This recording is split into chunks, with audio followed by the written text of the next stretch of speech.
Preview.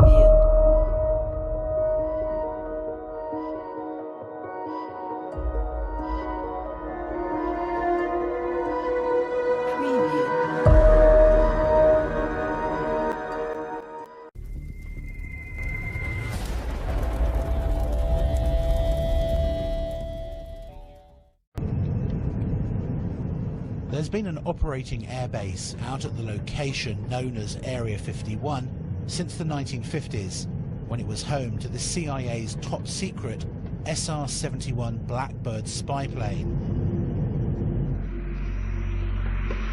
Then, in the 1970s, it became the test flight center for the F-117 stealth fighter and the B-2 stealth bomber.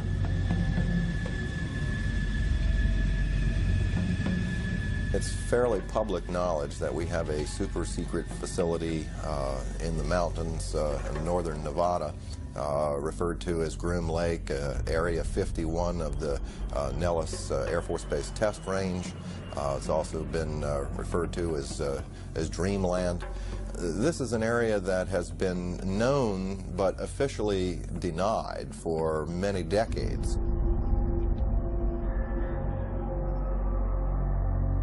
All of our super secret aircraft have been developed and test flown out in this particular area.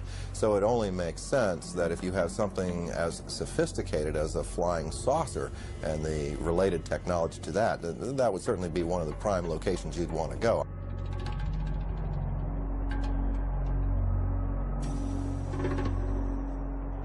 What you see is an ordinary looking Air Force base. It's nothing to write home about, but because the government won't talk about it, everyone wants to see it. The military has never said there are no UFOs. It's never directly denied any of the Area 51 stories. It would have been so simple when these claims came out, these Papoose Lake claims, for the military to simply say, look, we have nothing there. They could take a few reporters to this area and show them, nothing there. The military hasn't done it. The military has stonewalled it, has remained silent. And that's the most damning thing that they can do. Area 51 to this day is not acknowledged. That is to say, the Air Force does not admit that it exists. This status has been maintained very carefully, particularly in the last few years. The puzzle is that the base has clearly been very active for quite a while, and you can see that there are about 700 to 1,000 people traveling from Las Vegas every day. So essentially the bulk of what has gone on there in the last 10 years has not emerged from the black. This airplane the program was terminated. The airplanes were put in mothballs for 20 years before they admitted the existence of the aircraft. There's programs that they're working on today that are 50 years ahead of anything that you and I can even conceive of, and that we may never see the light of day. Would you say it's America's most top-secret military base? As far as an operational test facility, it's probably the most secret test facility in the free world, yes. So there is no question that the facility is there, as the government has said very little in the past about it. Now, the real question, I suppose, is, are there any flying saucers out there?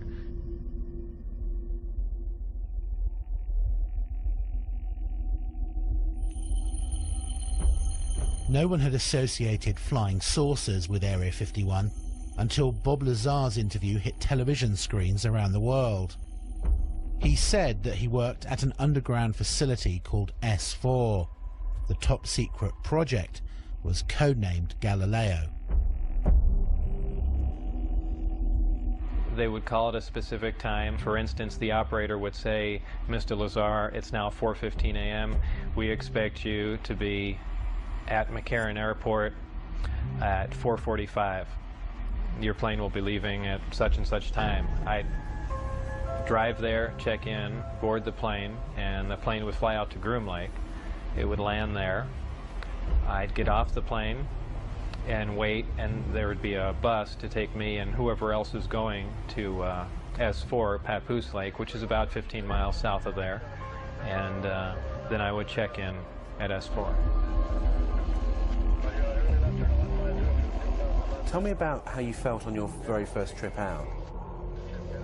The first trip out there was It was actually very exciting because it seemed so cloak and dagger to me, especially after I got in the bus with the blacked out windows. I kind of thought that was neat.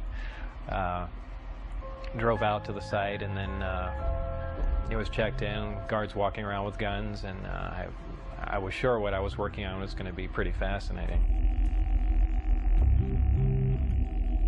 He says that within a few days of working out at S4, he was shown an actual flying disc in one of the hangars. When I was brought in by bus, and for the first time, one of the hangar doors, the one on the end, was open. The bus drove up and we stopped there, and clear as day in the hangar, taking up almost all the hangar, was the disc. Looked like something right out of a science fiction movie.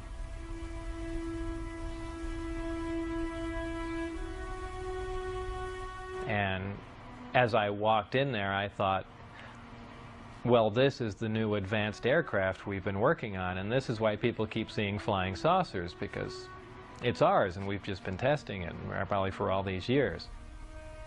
And what color and size was it? It was a dull stainless steel, pewter gray, very unimpressive color-wise. About 52.8 feet in diameter and about 16 feet high. So was it actually a recovered craft that you were working on, or was it one that scientists had built as a mock-up of a recovered craft?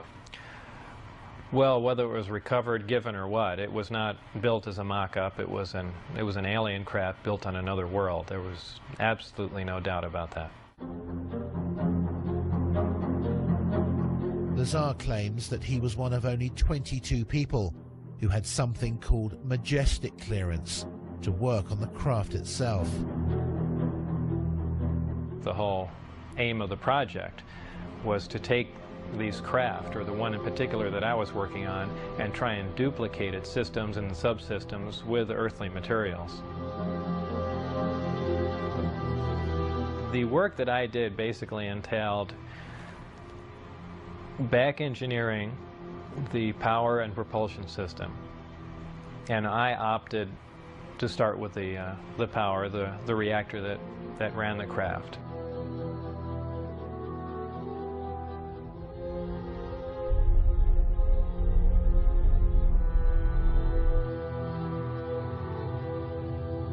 I knew immediately if his credentials could be verified, if even part of his story could be verified, it'd be one tremendous expose. George Knapp was a long-standing TV reporter. He'd heard enough of the UFO rumors over the years to appreciate how big a scoop this could be if Lazar was telling the truth. He gave me information about his background, educational background, and employment background. I started with his claim to have worked at Los Alamos Lab. We went to Los Alamos and got nothing even close to cooperation. They wouldn't respond to our phone calls. They say, we have no information on Bob Lazar. There's nothing in the files. I said, are you sure now? No, nothing in the files. I showed them the phone book entry that Bob had kept that said he was there. I showed him the newspaper article that showed that he was there. Basically, Los Alamos Lab tried to thwart me at every step. Were completely uncooperative in trying to get information about Bob, and I found that to be the case at every step of the way in trying to verify his background. Thursday, 12:37 p.m. Former NASA mission specialist Bob Exler had heard about Area 51 and Groom Lake when he worked on the Apollo and Space Shuttle projects. He was intrigued by Lazar's claims and started to investigate. I did a variety of research relative to Bob Lazar. I actually met him. I obtained a copy of his what they call a W-2 form, which is one of the IRS documents associated with pay. His particular form indicated that he worked for the U.S. Department of Naval Intelligence. They informed me that it was a genuine document. It was not something that had been fabricated. There were a variety of numbers, contract numbers and so forth, issued on the document, which I was able to research, again finding that these were highly classified numbers. In fact, Internal Revenue Service ran into a brick wall when it came to trying to track down the actual employer associated with the document. And then again, with the Social Security Administration, we found that Bob Lazar's records had in fact been bleached clean. There was nothing there, in spite of the fact that the document clearly indicated that Social Security taxes had been taken out of his pay.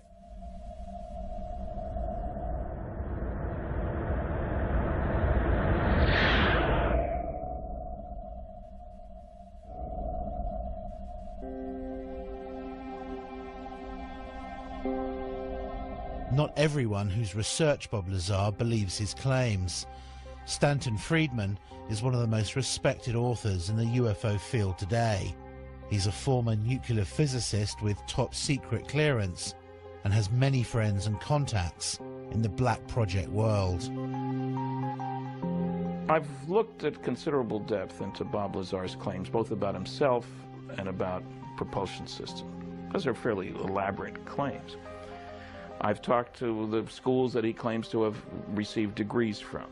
I've checked on his high school record. I talked to Los Alamos Lab where he was supposedly a scientist and so forth. I have come up totally empty. Now, when a guy lies like that, you get very wary. And, you know, it has all the trimmings, his story, of a Walter Mitty story. Somebody in his imagination was, you know, stronger, brighter, faster than anybody else. I don't doubt that he did some work at Los Alamos and other places. He's clever. He drives a jet-powered car, fixes radiation detectors. So he may have performed some service, but I can find no reason to think that he worked out there on a flying saucer. I mean, I had to wonder whether this guy was making this stuff up, but then I see the phone book and I see the newspaper article and I talked to people who worked with Bob at the lab and who said, in fact, that he did work on classified projects, yet no one can find any records of his background. The people that I worked with, colleagues, the people I went to school with, obviously knew I was there, and people at Los Alamos, I was friends with, and people that worked under me and alongside of me knew I was there and, you know, cooperate what was going on, but, you know, officially, it's very difficult to get information for the people in charge. To further prove his claims, Lazar agreed to take a polygraph test, which he passed. The thing that is interesting about polygraph is that if you're embellishing or if you don't completely believe what you're saying, it is very, very easy to detect. All it really will tell you is that the individual believes with 100% conviction that what he's reporting is exactly as he recalls and as he believes it to be. And that clearly was the case with Bob Lazar. Now, could his perception have been a bit askew? Yes, that's possible, but he clearly wasn't lying. I think Bob is even open to the possibility that perhaps he had been used in some sort of misinformation or disinformation campaign. I mean, look at him. He has a pirate flag floating on his house. He races jet cars. He likes fast women. He likes guns. He's technically capable, so in that sense, he may be perfect for this kind of a program. Technically capable, scientifically knowledgeable, and yet completely discreditable at a moment's notice. If you wanted to test public reaction to a story about Area 51 and then suddenly discredit it afterwards, Bob may have been the most qualified person in the country. Says that on one occasion he was escorted into the flying disc that he saw in the hangar to analyze its propulsion system. It was obviously made to be piloted by something smaller than the average human being, very cramped in there. What were the size of these seats that were in there? The seats were very small. I'd say about 1/3 to 1/4 the size of a normal human seat. A lot of people say, boy, it must have been exciting to go in there, and I always say it wasn't. It was a very ominous feeling. I know it sounds silly, but it's so unearthly in there. You have spoken to someone who's actually seen a UFO under a tarpaulin at Area 51. I have. I've spoken to several people who've seen UFOs or disc-shaped craft out there. There was a woman who was a secretary for a major defense contractor at the Nevada test site who'd worked on nuclear programs, who told me that she had sat in on conversations between military and civilian contractors at which the Roswell case had been discussed, at which it had been discussed taking some Roswell material to Area 51. The level of secrecy during those meetings was great. Afterward, they'd take the ribbons out of the typewriter she was typing on. She was ready to tell me about this, and I had this conversation with her on the phone. The next day after this conversation takes place, she's visited by two men who say that they work for the company she used to work for, reminding her that she is still under a security oath, told her, "We know that you do a lot of traveling back and forth, a lot of long drives between Las Vegas and LA. We'd hate for something to happen to you or your family." No interview. I mean, it happened again and again and again. Same scenario.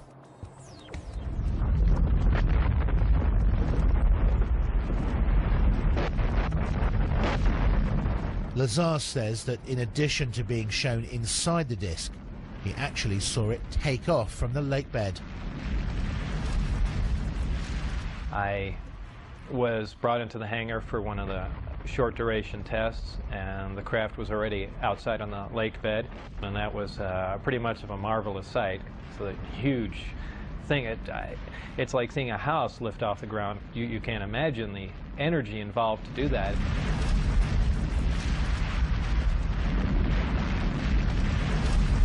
Because of the extremely high energy output and the fact that the outside of the craft is used as a conductor, that does ionize the air.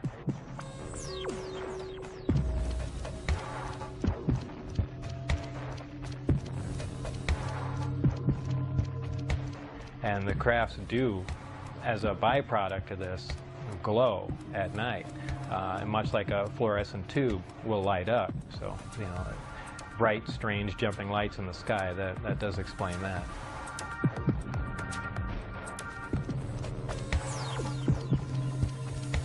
Would you categorically say there is no way that humans could have built the craft that you saw? Absolutely. I will categorically deny that. Well, I don't know. How exactly should I put that? I guess I can just say it straight out. There is no way that any government on this earth could produce that craft, period. And I defy anyone to argue that point.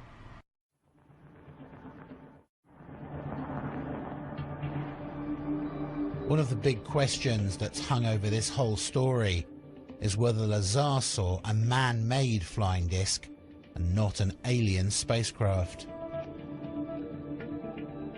A lot of these craft which are being developed in secrecy in the United States are tested at night, and one can imagine that seen through kind of half-closed eyes, something like an F-117 stealth fighter or a B-2 bomber, side-on or front-on, would look remarkably like, say, a flying saucer or a UFO.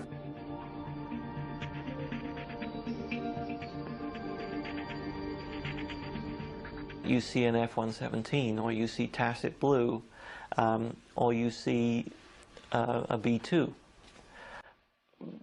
Particularly if you see it from some fairly unusual angle, you're going to have a very hard time relating that to conventional aircraft. Some of these things can look very strange indeed. So, you know, an unusual but decidedly terrestrial aircraft can certainly present the appearance of a disk from many angles.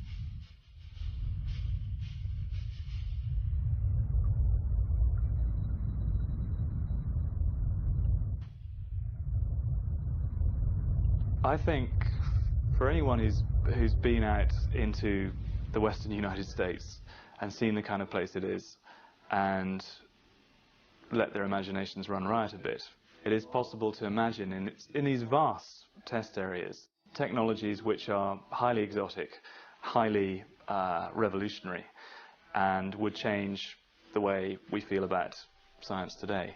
However, to say that that is alien science derived from beyond this world, I think is something which is just, it is unbelievable. It's too much to absorb.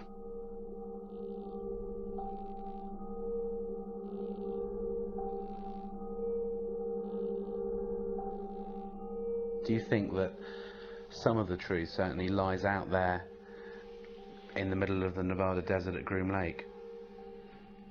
I would expect that some of the truth may very well lie out in the desert near Groom Lake. It's the right place for some of it to be. It's isolated, it's under control, it's high security. I don't think we've yet scratched the surface on what's happening out there with regard to flying saucers.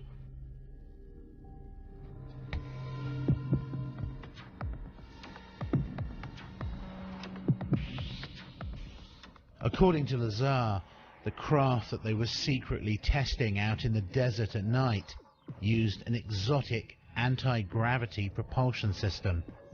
The reactor itself was an incredibly advanced system. This was an antimatter reactor.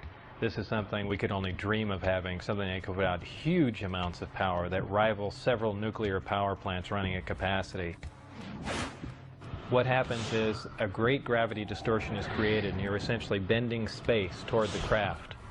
The craft becomes part of that space, and then when the reactors, or when the gravity amplifiers are shut down, the craft is essentially where it was focused. It's a very difficult thing to grasp. It happens virtually instantaneously because of the fact that gravity distorts time, and if you're bending space and time along with it, when you wind back up in that place, you're there between the ticks of a clock.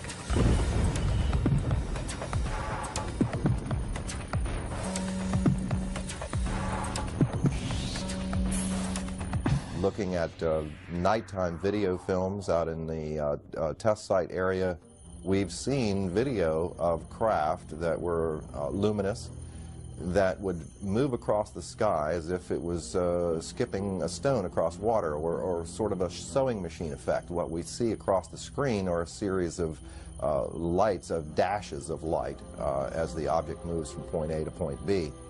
Therefore, we are seeing what you might call a shadow effect of the propulsion mechanism at work.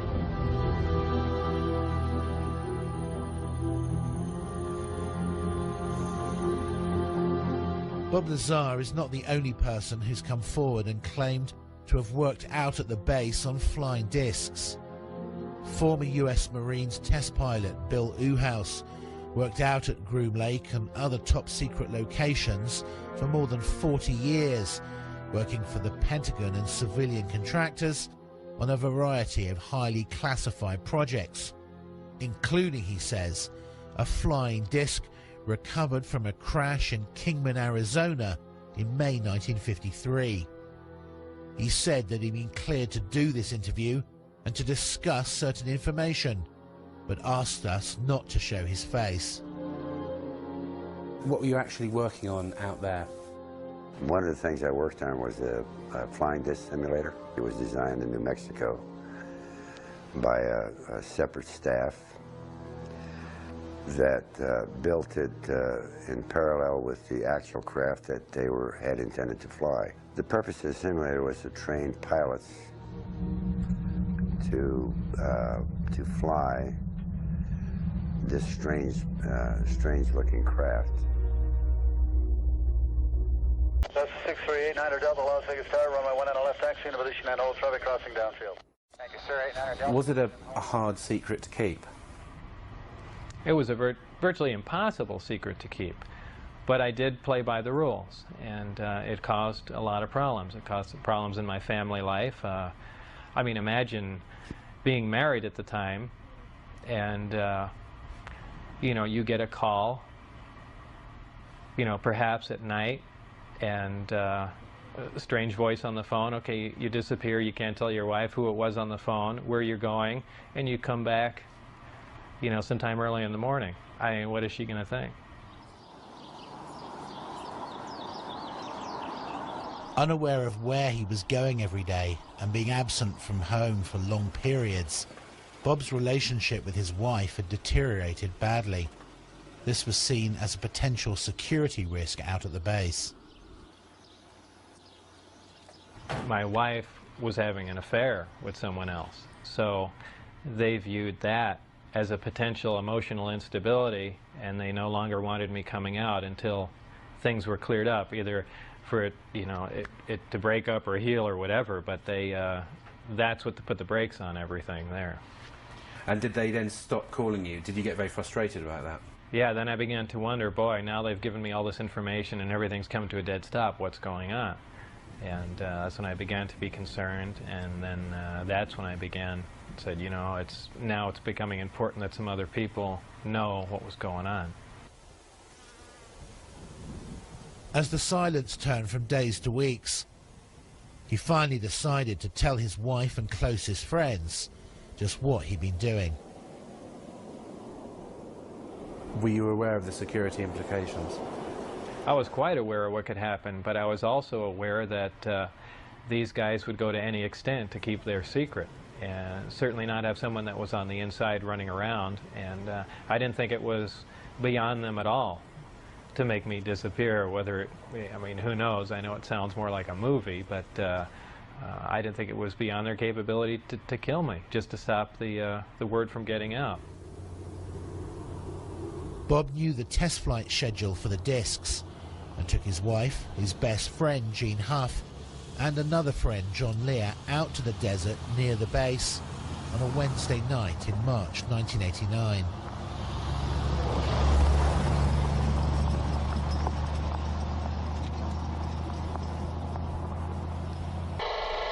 Huh, it started coming in too. Now, how far away can that thing pick up stuff if it's like overhead, like up in the air? Overhead, 300 miles. Jeez. So it could be any one of these guys. Yeah. Yeah. Well, that sounds military to me. Yeah, I bet you that's what this is. We got. Oh. You see that? Whoa. Yeah, what was that?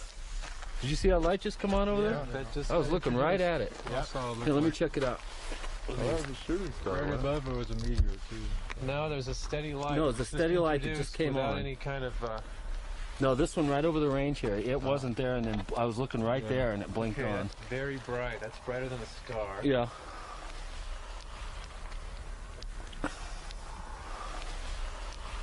Huh? Doesn't look like landing lights. We got the light clear now, sir. We figured out what the problem is, and whatever that heading is, we're ready for it. Huh. Interesting. Okay, just change course. Oh. White light? Yeah. Yeah, he's coming at us. What did you see when you were out there? Shortly after the flight time that I had recorded, white light came up. Well, not a white light, it was actually more of an amber light. Came up off the ground and hovered, and then began doing radical step maneuvers and darting from one side of the sky to the other, doing some impossible flight characteristics.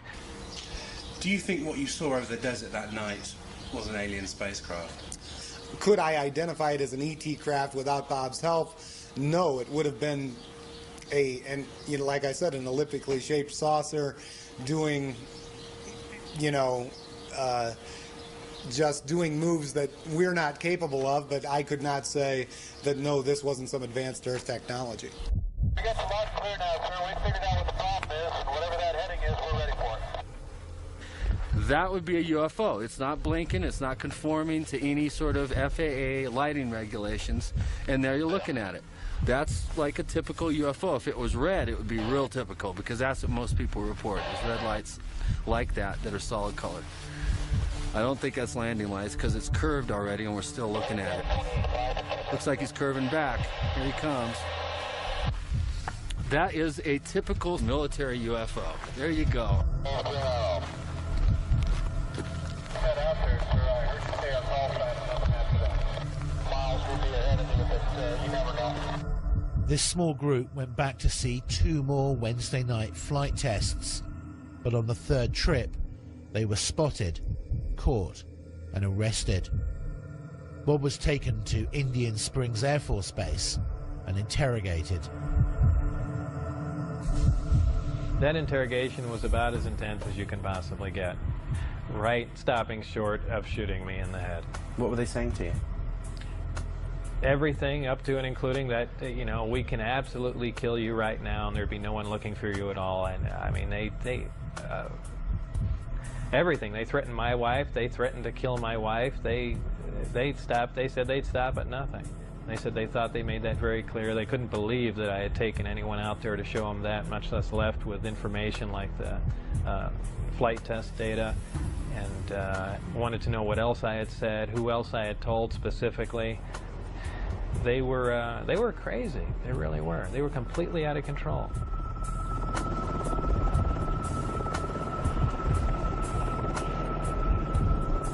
After this interrogation at Indian Springs Air Force Base, Bob says that he was put under constant surveillance by security personnel. His phones were tapped, his movements were monitored, and he often found his car followed by military helicopters. Worried about what might happen to him and angry about how he was being treated, he decided to hit back and approached a local TV station about an interview. I thought if I did an interview in silhouette, it would be kind of pushing back a bit, or say, you guys stop, and not saying too much, but just saying enough just to let them know that I am pushing back a bit and then lay off, or, you know, it's going to get worse. It was really the only thing I could do. Did you get any calls from the military or from former workers to say, what the hell are you doing? Right after the interview aired, Dennis Mariani, who was my supervisor, called, and you know, all he said was, do you have any idea what we're going to do to you now? And that was the end of the phone call. That was the last, well, really second to last communication I had with him. And, you know, then I decided, well, you know, that's it. And really just said everything that I had seen and done, and just wanted to divorce the entire situation.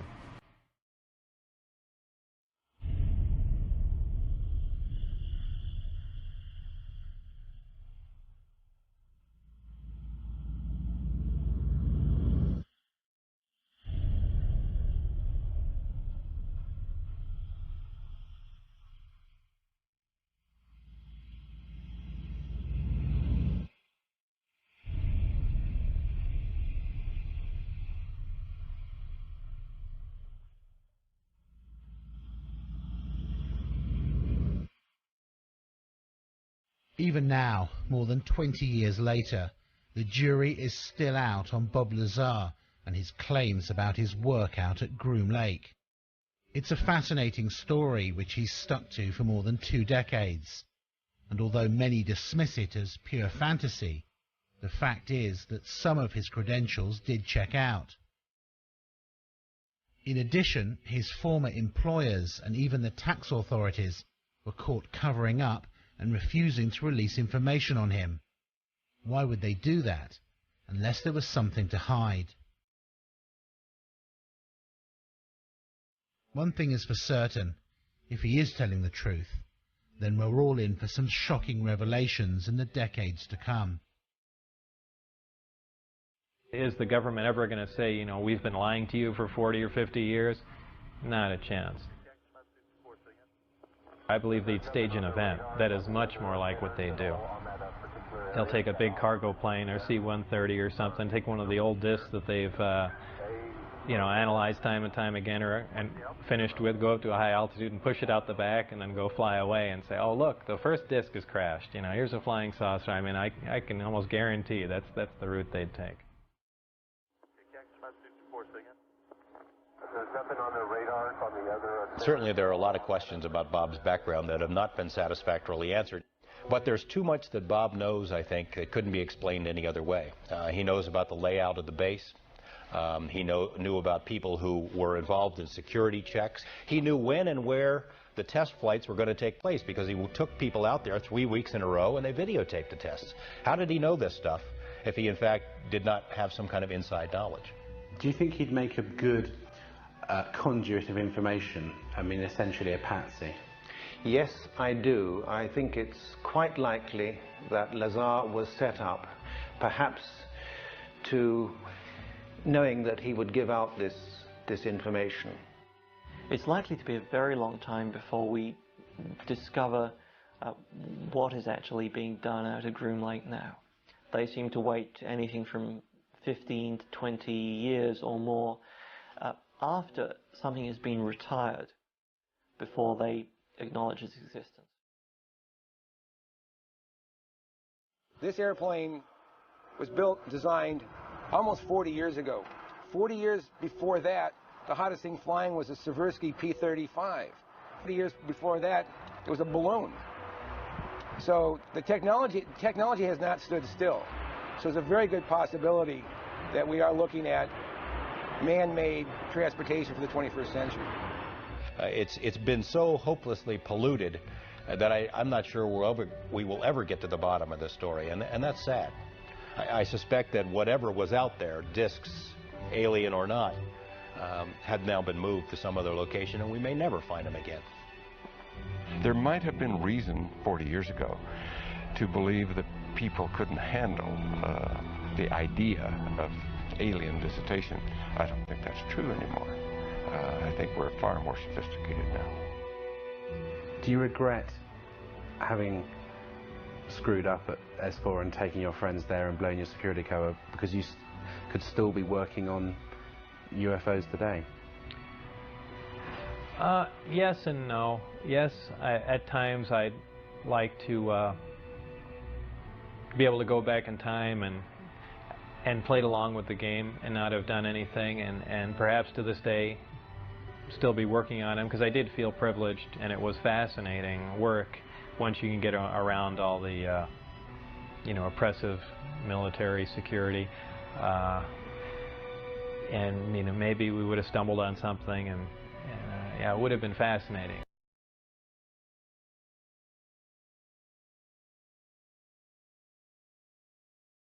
I thought UFOs were pretty much a figment of someone's imagination. I didn't believe in them. I wasn't interested in them. Of course, I'm not even interested in them now. But I certainly do believe in them now.